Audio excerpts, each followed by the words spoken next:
ફરી એકવાર બોમ્બની ધમકી મળી છે। જામનગર મનપાની બિલ્ડિંગમાં બોમ્બ હોવાનું ઈમેલથી દોડધામ થઈ ગઈ। બોમ્બ સ્ક્વોડ, એલસીબી સહિતની સુરક્ષા એજન્સીઓ ઘટના સ્થળ પર તંત્ર દ્વારા મનપાના બિલ્ડિંગમાં હાથ ધરાયું સઘન ચેકિંગ। સુરક્ષાના ભાગરૂપે મુખ્ય પ્રવેશ દ્વાર તાત્કાલિક બંધ કરી દેવાયો। મનપા પરિસરમાં લોકોની અવરજવર પર પ્રતિબંધ મુકાયો છે। તો આ પહેલા અગાઉ પણ અમદાવાદની વાત કરવામાં આવે તો એએમસી બિલ્ડિંગ હોય કે પછી ગાંધીનગરમાં સીએમ બિલ્ડિંગ હોય તેને પણ આ પ્રકારની ધમકીઓ મળી ચૂકી છે।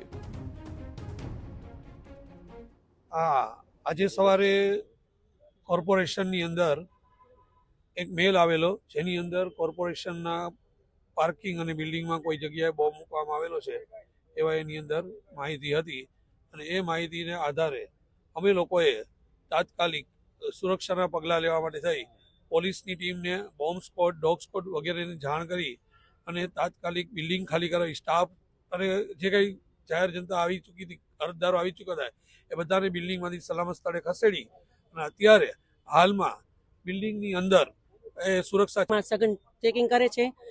લોકોની સલામતી માટે સ્ટાફવાળાને બહાર કાઢી તેમજ એ લોકોની સુરક્ષા માટે ચેકિંગ કરી અને જે કંઈ કાર્યવાહી થશે ત્યાર પછીનું વિગત જાણવા મળશે। હા, ઈમેલથી બોમ્બની ધમકી આવી હતી।